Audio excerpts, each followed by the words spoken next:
Lapuklax, naka po dito sa natin.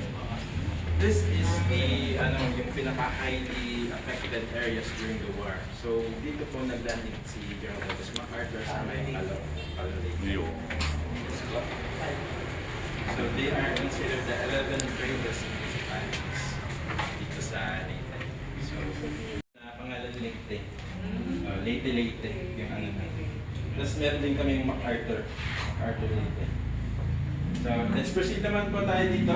So, these are the photos taken from the U.S. Museum. They are just borrowed. So, ito po yung mga pinuntahan ng troops ni General Douglas MacArthur to regain the independence of this island.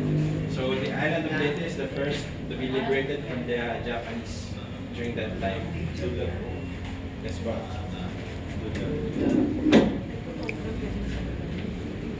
So, medyo black and white pa po yung nila, photography, medyo may kalakihan. So, proceed na po tayo dito.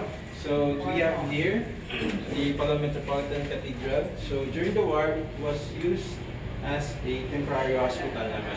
So, dito po nilagay yung mga wounded soldiers from the Allied forces and from the guerrillas.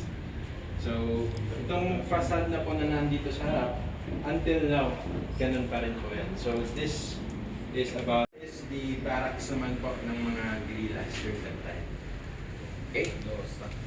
So, ito naman, sa Tacloban. Dami na natin napuntahan. So, dito naman sa Tacloban, this is the old capital, located po dun sa may downtown Tacloban. This is where General Douglas MacArthur announced na malayo na po yung island of Leyte from the Japanese occupation. So, dito din po dito din po. Sila yung naman pa. So, Palahap. Palahap. So, around 180 to 110 na po yung mga edad nila. So, during the war po kasi, around 14 years old pa lang po sila. Nag-start na po sila mag-guerrilla, nag-volunteer sila, para makatulong sa bayan. Pinapugot yung ulo. Kasi Amerika din kanyang capture niya. So because naging successful nga po yung mga pagre-raid niya sa mga Japanese, natakot yung Japanese at nilagyan po ng bounty yung ulo niya. About 10,000 pesos naman. So medyo may kalakihan na po kayo dito. Nung araw. Yung 1944 na pagpasyahan po together with the other generals na dito po mag-land because this right here is the medyo practical na paglandingan ng troops niya. So together with these troops, nandito po yung mga pangalan nila. Together with him is the Vice President during that time, Carlos P. Romulo, the Brigadier General. Tapos, sa tingin niyo, ilan po yung Pilipino dito? Pero in the history books, dalawa lang po yung kinonsidered nila kasi during that time, si Francisco de Salvador was already a US citizen. So, hindi na po siya kinonsidered. Si Romulo lang at saka si Smith. Yes po. So, si Sir Luis Peña, dito po nag-take oath sa Leyte to his presidency. Kasi occupied po yung Luzon during that time. Si puppet president pa po yun. So, do you have any questions? Wala.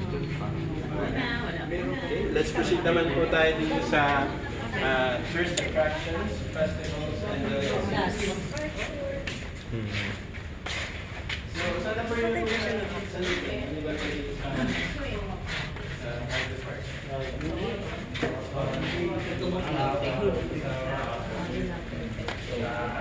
Di ba parang nadulas pa siya doon may kwento?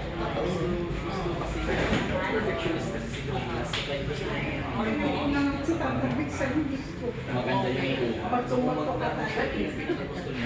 Kasi nakuha pa niya. update for today's videos guys, ngayon nandito kayo sa MacArthur Plaza, Palo Leyte.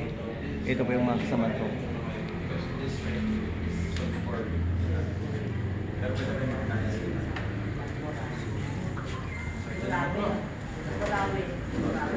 Saan daw pinag Try mag-feed ng sheeps or magkain lang. Meron pa tayo dito sa Palangitan. So, dito naman sa Plus, dito po yun sa mga Buhay pa. Disco. Buhay. Renovate. Yes po, because noong 2015, nag-visit po kasi dito si Pope Francis. So, tinularan po ng yellow and white para maging ano yung Vatican. Yes po. Thank you. Please follow and share naman dyan. Dahil malaking tulong na po yan sa akin. Thank you.